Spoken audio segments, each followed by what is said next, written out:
ஞாயிற்றுக்கிழமை அந்த பக்கம் வராதிங்கன்னா நான் உங்கள் அப்பா விட்டுருவேன் கேட்குறேன். திரு அன்புமணி அவர்கள் என்றைக்குமே ஒரு பக்குவமான தலைவராகவோ அரசியல் தலைவராகவோ இவர் உயரப்போவதே இல்லை. மீண்டும் திராவிட மாப்பிள்ளை சாரோடு இவர் நடத்திய பேச்சுவார்த்தையை தெரிந்து கொண்டுதான் பெரியவர். நீ தலைவன் கிடையாது, என் கட்சி. பாமக தனது பலத்தை உணர்ந்து சவுண்டு வேணால் கொடுக்கலாம், நம்ம துணை இல்லாமல் யாரும் ஆட்சி அமைக்க முடியாதுன்னு. நம்மளால எங்கேயும் போய் யாரோட துணை இல்லாமல் தேர்தலில் போட்டி போட முடியாது என்பதை பாமக உணர்ந்து கொண்ட தேர்தல் தான் 2016 தேர்தல். அங்கே இவ்வளோ போகலாம் அவ்வளோ போகலான்னு சொல்கிறீங்க, போய் தனியாக போட்டி கொடுங்க.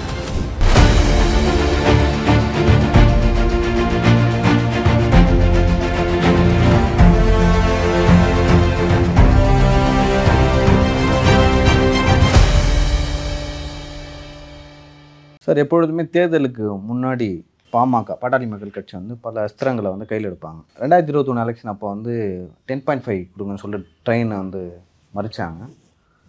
அதன் பிறகு அது என்ன ஆச்சு நம்மளுக்கு தெரியும். இப்போ வந்து சித்திரை மொழி நிலவு அந்த பௌர்ணமி அப்போ வந்து ஒரு பொதுக்கூட்டம் வைப்பாங்க. இது வந்து ரொம்ப ஃபேமஸ் பாமகவில். காடுவெட்டி குரி அவர்கள் இருக்கும்பொழுது வந்து மரக்காணம் பக்கத்தில் எங்கே வச்சாங்க, அவர் அந்த மரக்காணம் பக்கத்தில் வைக்கும்போது அங்கே நிறைய பிரச்சனையாச்சு. அது சம்மந்தமாக இல்லை சார், ஜெயலலிதா அப்போ ஆட்சியில் இருந்தாங்க. ஆமாம், கரெக்டு. அவர் மேலே வழக்கெல்லாம் தொடர்ந்தாங்க. ஓகேங்களா, அது ரொம்ப பெரிய பிரச்சனையாச்சு. அவரும் வந்து உயிரிழப்புகள் ஏற்பட்டன. அவரும் வந்து மேடையில் சர்ச்சைக்குரிய வகையில் வந்து பேசினார் அப்படின்னு சொல்லிட்டு கண்டனங்கள்லாம் தெரிவித்தாங்க.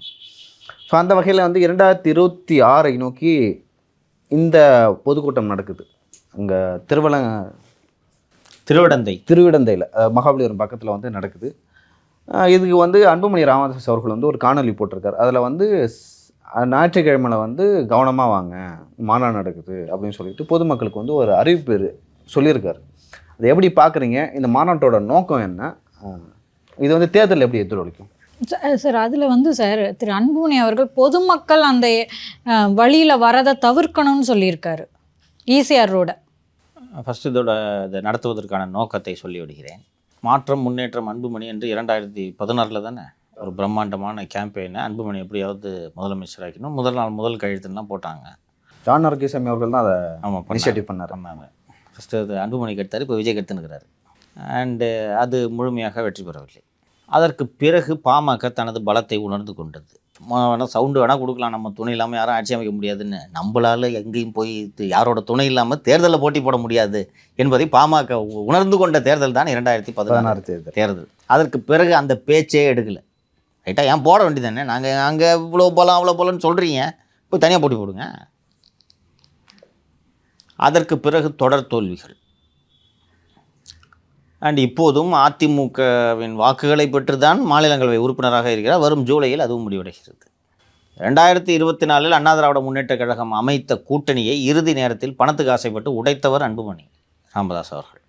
இப்போதும் அது போன்ற ஒரு கூட்டணி அமைந்து விடக்கூடாது என்று மீண்டும் திராவிட மாப்பிள்ளை சாரோடு இவர் நடத்திய பேச்சுவார்த்தையை தெரிந்து கொண்டு தான் பெரியவர். நீ தலைவன் கிடையாது, என் கட்சி, நீ வித்துறாத, விற்கிறதா நான் தான் விற்பேன் என்று முடிவெடுத்து இதை செய்திருக்கிறார். அடுத்த ஆண்டு இதே மே மாதத்தில் சித்திரை பெருநாள் நிகழ்ச்சியை நடத்தலாம். அப்போது தேர்தல் இருக்கும். அப்போது இருக்கிற பணத்தெல்லாம் போய் சித்திரை பெருநாள் விழா நடத்துறதுக்கு செலவு பண்ணிட்டீங்கன்னா தேர்தலில் செலவு பண்ணுறதுக்கு பணம் இருக்காது. அந்த நேரத்தில் சேமித்து வைக்க வேண்டும். அதனால் தேர்தலுக்கு முன்பு நமது பலத்தை, செல்வாக்கை 2 திராவிட கட்சிகளுக்கும் காட்ட வேண்டும். அப்போ தான் நம்மளை மதித்து பேச்சுவார்த்தைக்காவது கூப்பிடுவாங்க. இல்லை என்றால் நம்மளோட செல்வாக்கு தெரியாமல் போயிடும். அப்புறம் நம்மளை எங்குமே நமக்கு அடைக்கலம் கிடைக்காமல் போய்விடும் என்ற அச்சம் அவர்களுக்கு வந்துவிட்டது. அதற்காக தங்களது செல்வாக்கை காட்டுவதற்காகத்தான் இந்த மாநாடு ஏற்பாடு செய்யப்பட்டிருக்கிறது. அண்ட் இது ரொம்ப பிரம்மாண்டமாக, கிட்டத்தட்ட பல வருடங்களுக்கு பிறகு இது நடக்குது என்று நினைக்கிறேன். அதனால தான் ஒரு பிரம்மாண்டமாக நடத்த வேண்டும் என்பதற்காக திட்டமிட்டு அவர்கள் இதை செய்து கொண்டிருக்கிறார்கள். இவர் திரு அன்புமணி அவர்கள் என்றைக்குமே ஒரு பக்குவமான தலைவராகவோ அரசியல் தலைவராகவோ இவர் உயரப்போவதே இல்லை. இன்றைக்கு 2 நாட்களுக்கு முன்பு தான் திரு தங்கர் பச்சான், இயக்குனர் தங்கர் பச்சான் அவர்கள் பேசிய ஒரு காணொலி அரங்க கூட்டத்தில் இதிலேயோ பேசிகிட்டு இருக்காரு. இந்தியாவையே ஆள தகுதியானவர் ஐயா சின்னையா, அவர் யாரும் நம்ம அடையாளம் கண்டுக்கல அப்படின்னாரு. அதுக்கு ஒழுங்காக பார்லிமெண்ட்டுக்கு போகணும்ல, போகிறதே இல்லை. சொன்ன டைம்ஸ் ஆஃப் இந்தியாவில் அட்டெண்டன்ஸ் எடுத்து போட்டு ஒரு 3 ஆண்டுகள் இருக்கும்னு நினைக்கிறேன். அதில் வந்து ஒஸ்ட்டான அட்டெண்டன்ஸ் வச்சுருந்து அன்புமணி தான். போகிறதே இல்லை. இப்போ கூட இந்த வக்ஃபுக்கு அந்த இதுக்கு கூட வேற ஏதோ ஸ்போர்ட்ஸ் விளையாடிட்டு இருந்தாரு. ஆமா அதுக்கு அன்னைக்கு அவரே அதை வந்து ஆமா. பதிவு பண்ணியிருக்காரு சோஷியல் மீடியால. இதில் டைம்ஸ் ஆஃப் இந்தியாவில் இந்த மாதிரி அட்டண்டன்ஸ் எடுத்து போர்லி பெர்ஃபார்மிங் எம்பிஸ்ன்னு ஏதோ போட்டு அட்டண்டன்ஸ் எடுத்து போட்டேன். அந்த ஆஃபீஸை ஃபோன் பண்ணி மிரட்டுறது. நான் போலன்னு தெரியுமா உனக்கு? தெரியும், தெரிஞ்சுதான் ஏன் போட்டான். இதை ரெக்கார்ட் இருக்கு பாருங்க. நீங்க மறுப்பு கொடுங்க, இல்ல நான் இல்லை போயிருக்கேன். போயிருக்கோன்னு சொல்லுங்க. 100% அட்டண்டன்ஸ் வச்சிருக்கிற எம்பிஸ்லாம் இருக்காங்க. நீ அதுக்காக நீ எல்லா நாளும் போனால் தான் நல்ல எம்பின்ட்டுலாம் நான் சொல்ல வரல. குறைந்தது அதுக்கு தானே உங்களை எம்பி ஆக்குனது. போகிறதுல முக்கியமான மசோதா, அதுவும் வக்ஃபு மசோதா போன்ற முக்கியமான மசோதா கூட போகாமல் விளையாண்டுட்டு இருக்கிறீங்கன்னா இவர் எப்படிப்பட்ட லீடர்ன்றதை புரிஞ்சுங்க. அதோட நீட்சியாக தான் அவர் பேசிய அந்த காணொலியை நான் பார்க்குறேன். உங்கள் நிகழ்ச்சி நடத்துகிறீங்க, கூட்டம் இருக்கிறதுனால அசௌகரியம் இருக்கும். நீங்கள் உங்கள் தொண்டர்களை அறிவுறுத்தணும். பொதுமக்களுக்கு இடையூறு ஏற்படாத வண்ணம் நீங்கள் நடந்து கொள்ளுங்கள்னு உங்கள் தொண்டர்களுக்கு அறிவுறுத்தணும். இங்கே இப்போ புதுவை செல்ல வேண்டியவர்கள், தமிழகத்தில் இருக்கக்கூடிய கடலூர் செல்ல வேண்டியவர்கள், மரக்காணம் செல்ல வேண்டியவர்கள் கிழக்கு கடற்கரை சாலை அல்லது பழைய மகாபலிபுரம் சாலையைத்தான் பயன்படுத்த வேண்டும். ஒரு வழி இல்லை. கரெக்டாப்பா? ஆமாம். ஞாயிற்றுக்கிழமை அந்த பக்கம் வராதிங்கன்னா நான் உங்கள் அப்பா விட்டுருவோடா. நான் கேட்குறேன். நான் சொன்னேன்ல, இவர் வந்து ஒரு நல்ல தலைவராக என்றைக்குமே உருவாக மாட்டார். மேடையில் இவர் பேசுகிறதெல்லாம் பார்த்துருக்கீங்களா? ஒரு வெறி வேணும். வெறி இவருக்கு வெறி இல்லை. வீட்டில் பட்டு கிடப்பார். தொண்டனுக்கு வெறி பிடிக்கணுமா? தொண்டை ரோடாக அலைஞ்சி இவனுக்காக உடைக்கணும். இவர் அவுடி காரில் போவார் அலுங்காமல். ஒடுக்கப்பட்ட ரொம்ப கஷ்டப்படுறாங்க. அந்த 10.5% இடஒதுக்கீடுக்காக அந்த இந்த ரயிலில் கல்ல விட்டு அடித்தாங்கல்ல, அந்த போராட்டம் முடிஞ்சோன்னா அன்றைக்கி சாயங்காலம்னு நினைக்கிறேன், டிசம்பர் மாதம் 1 என்ற நினைவு. செக்ரட்டரியில் போய் ஒரு முதல்வர் பன்னீர் எடப்பாடிலாம் அவர் சந்திச்சுட்டு ப்ரெஸ் மீட்டில் அவர் சந்திக்கும் போது வன்னியன் கஷ்டப்படுறான். குடிசையில் இருக்கான், செங்கச்சூளையில் வேலைக்கு போகிறான். அது போல தான் அந்த சமூகம் இருக்கிறது நான் ஒப்புக்கொள்கிறேன். நீ அவுடி காரில் போகிறல்ல, அந்த ஒடுக்கப்பட்ட வன்னியனை பற்றி பேசுறது இவர் அவுடி காரில் வர்றாரு. வெயில் பட்டிருக்குமா உடம்புலங்கண்ணா? அப்படிப்பட்ட ஆள். அதனால தான் இது என்ன பேசணும் பொது வெளியிலன்றது தெரியுதா? சார், இந்த ஃபங்க்ஷனுக்கு திருமாவுக்கு அழைப்பு விட்டுருக்காங்கல்ல சார்? இருக்கலாம், எனக்கு சரியாக அது பற்றி செய்திகளிலே அழைப்பு கொடுத்துருக்கலாம். எல்லோரும் வாருங்கள் என்று அழைப்பு கொடுத்துருக்கலாம். சும்மா பெயரளவிலான அழைப்பு அது. அது அந்த ஒற்றுமை வந்து சாத்தியமில்லை. அந்த ஒற்றுமை ஏற்பட்டால் 2 பேருக்கும் வாக்குகள் சரிவர வருவதில்லை என்பதனால தான் அவர் ஐயா ஆரம்பித்தாங்க. இன்றைக்கி 2 பேரும் எதிர் துருவங்களில் இருக்கக்கூடிய ஓட்டு. அது சாத்தியமில்லை. மேல்பாதியில் இந்த பஞ்சாயத்து தானேப்பா? திரௌபதி கோயிலுக்கு நீங்கள் வரக்கூடாதுன்னு சொல்லி மேல்பாதியில் திரௌபதி அம்மன் கோவில். இதை ஒரு அன்புமணி அப்படி சமூக சீர்திருத்தவாதி மாதிரி பேசுகிறாரு. அப்போ இவர் முன்னின்று போய் அந்த தலித் மக்களை அந்த ஆலயத்துக்குள்ளே அழைத்து சென்றால் இவர் பெரிய தலைவராகிடுவார். இல்லை, அந்த கோயிலை வந்து ஒரு ஆண்டாண்டு காலமாக வந்து வன்னியர்களுக்கு வந்து கோயிலை அந்த திரௌபதி அம்மனா வணங்குறாங்க. இருந்துட்டு போட்டு இவங்க வந்து கும்பிடுறதுல என்ன இருக்குது? என்ன தவறு? கோயில் நீங்கள் தான் பார்த்துக்கிறீங்க, மெயின்டைன் பண்ணுறீங்க. அவங்க சொந்த கொண்டாடல, சொந்த கொண்டாடல, கும்பிடணுன்னு தான் கேட்குறாங்க. நீதிமன்ற உத்தரவின் அடிப்படையில் ஒரு நாள் திறந்து வழிபட்டாங்க. அன்றைக்கி இவங்க யாரும் வரல. திருப்பி பூட்டிட்டாங்களப்பா கோயிலை? பூட்டியாச்சு. அதை செய்யணும். ரொம்ப கஷ்டப்படுறான், ஒடுக்க போடுறான்னா இன்னொரு ஜாதிக்காரனை வரக்கூடாதுன்றீங்க. இவர் எப்படி பேசுகிறாரு பாருங்க. பொதுமக்கள் தவிர்க்கணுமா? நீங்கள் மாநாடு நடத்துறீங்க, பொதுமக்கள் ஏன் தவிர்க்கணும்? அப்போது நீங்கள் போய் போக்குவரத்துக்கு இடையூறு செய்வீங்க. கரெக்டா? ரோட்டை அடைச்சிப்பீங்க, பொதுமக்கள் போகக்கூடாது. கரெக்டா? இதெல்லாம் புரிந்துதான் நான் தான் இனி தலைவர் என்று முடிவை அவர் எடுத்தார். அவருக்கு தெரியுது, பெற்ற மகன். இப்போ யார் தான் சார் தலைவர்? அவங்க 2 பேரும் இன்னும் சீட்டுக்குழி போடுவாங்க. மாநாட்டில் தெரியும். இப்படி இருந்தாலும் அப்பா பையன் தானே. என்ன இது ஒரு பெரிய மேட்ரு? நீர் அடித்து நீர் விலகுமா? பெருசாக பரபரப்பாக பேசுறீங்க, அப்புறம் சரியாயிடுச்சு இல்லை? நிஜமாக அதை பற்றி நியூஸே இல்லை. அது என்றைக்காக இருந்தாலும் பஞ்சாயத்து. நான் சொல்கிறேன், முகுந்தனை இவர் ஏற்றுக்கிறதே இல்லை. முகுந்தனை இளைஞரணி செயலாளர் போட்டார்ல, ஒரு பெரியவர் போட்டார். இவர் முகுந்தனை மேடையே ஏறக்கூடாதுன்றார். அது அப்படியே இழுத்துக்கிட்டு தான் போகும். பின்னர் பார்த்து கொள்ளலாம். பட் இவரோட பக்குவம் எப்படி இருக்குன்னு பாருங்கள். பெரியவர் இப்படி ஒரு நாள் பெரியவர் வாயிலேருந்து வருமாப்பா? உள்ளுக்குள்ளே இருக்கும். எவனோ வந்தானா அடின்னு தனியாக பேசுது. பொதுவெளியில் சொல்லாமா? ரோடு சொந்தமாக உங்களுக்கு? பொதுமக்களோட இடத்துல நீங்கள் நிகழ்ச்சி நடத்துகிறீங்க. இதில் ஒரு நல்ல ஒரு சுவையான நிகழ்வு ஒன்று நீதிமன்றத்தில் நடந்தது. நேற்றைக்கு முன்தினமோ நேற்றோ இந்த நிகழ்ச்சியை தடை செய்ய வேண்டும் என்று சென்னை உயர்நீதிமன்றத்தில் வழக்கு விசாரணைக்கு வந்தபோது அரசு தரப்பில் நாங்கள் கண்டிஷன்ஸ்லாம் போட்டிருக்கோம், ஆயுதம் எடுத்து வரக்கூடாது, இது அதுன்ட்டு நிறைய கண்டிஷன்லாம் போட்டிருக்கோம், வயலன்ஸ் நடக்காது என்று அரசு தரப்பில் சொல்லப்பட்டது. அப்போது இவங்க எதிர்மனுதாரராக பாட்டாளி மக்கள் கட்சி சார்பில் ஒரு வழக்கறிஞர் நியமிக்கப்பட்டுள்ளது.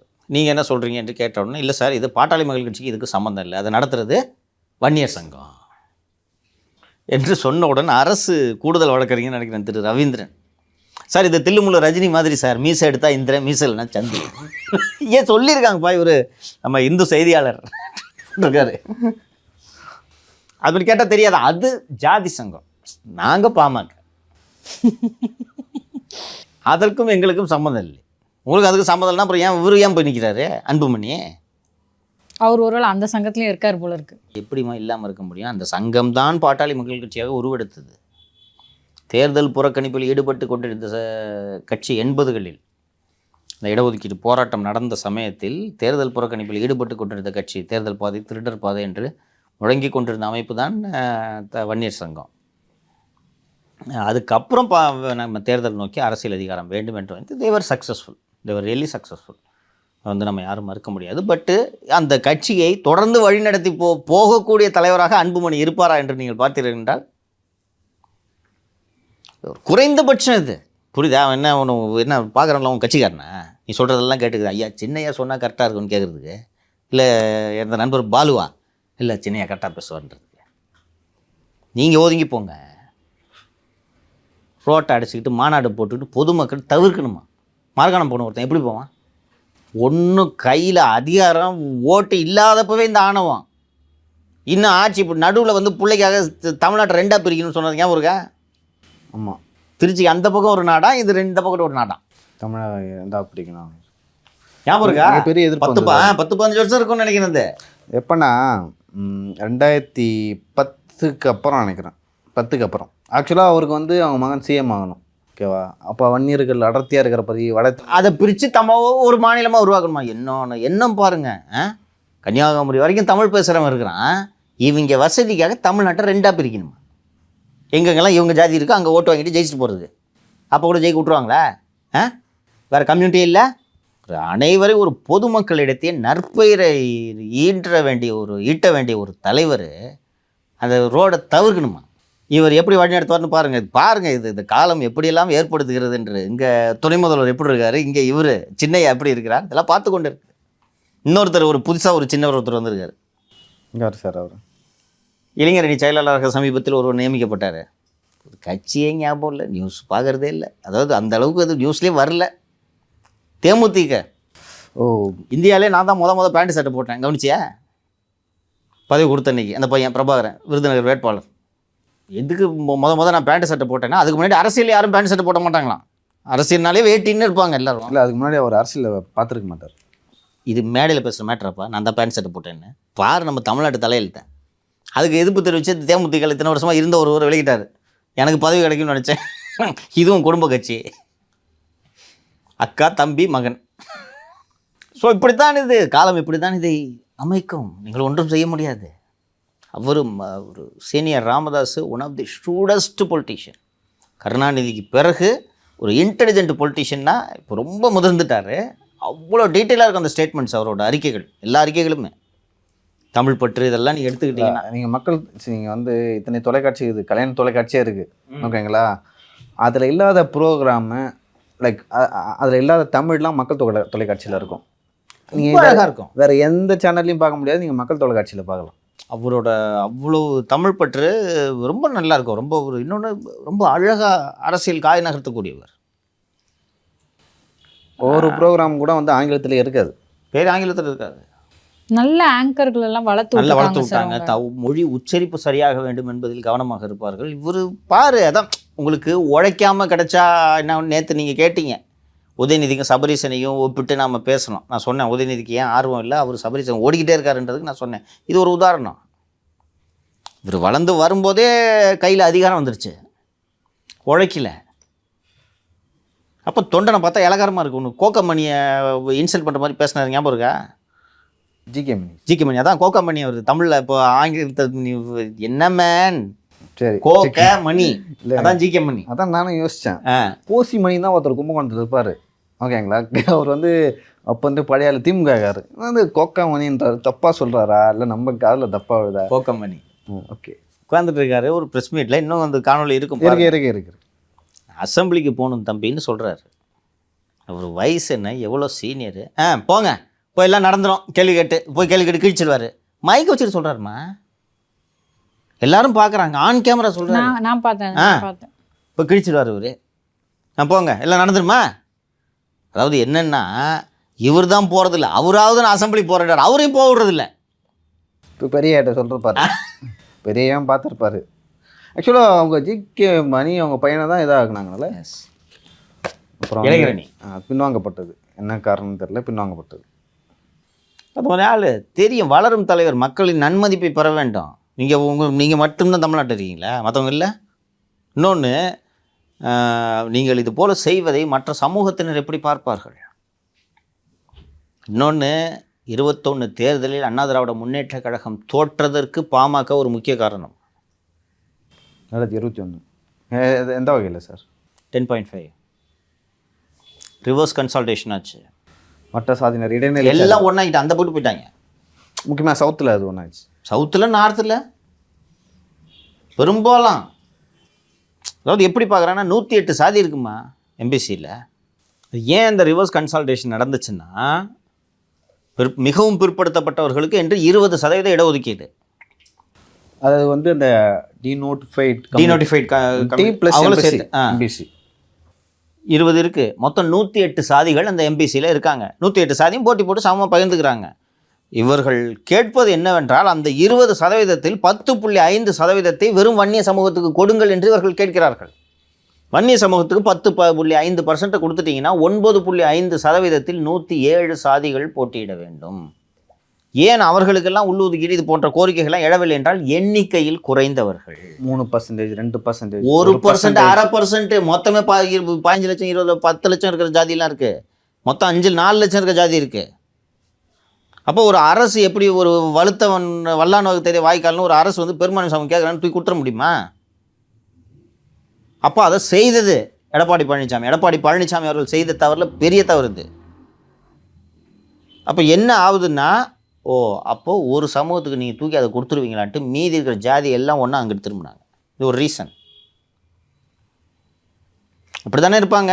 சின்ன ஜாதி இருக்குமா, டீநோட்டிஃபைடு கம்யூனிட்டிஸான இதில் எல்லாம் ரொம்ப சரி செய்யப்பட வேண்டிய பிரச்சனைகள் ஏராளமாக இருக்கின்றன. நம்ம எம்பிசியில் இது மாதிரி பிறன்மலை கல்லர் மாதிரி கல்லர் போல ஏராளமான சமூகங்கள் இருக்குன்னு. அவங்க அத்தனை சமூகத்தையும் போய் உனக்குலாம் 9.5, இந்த சமூகத்துக்கு மட்டும் 10.5ன்னா எப்படி அந்த சமூகங்கள் ஏற்றுக்கொள்ளும்? நல்லா நீங்கள் கவனித்து பார்த்தீங்கன்னா, 10.5 வந்தபோது எனக்கு தெரிந்து திருமாவளவன், டிடிவி தினகரன் ஆகிய இருவர் மட்டும்தான் வெளிப்படையாக எதிர்ப்பு தெரிவித்தார்கள். ஒரு அரசு அனைத்து சமூகங்களையும் ஒன்றாக கருத வேண்டும்னு சொன்னாங்க.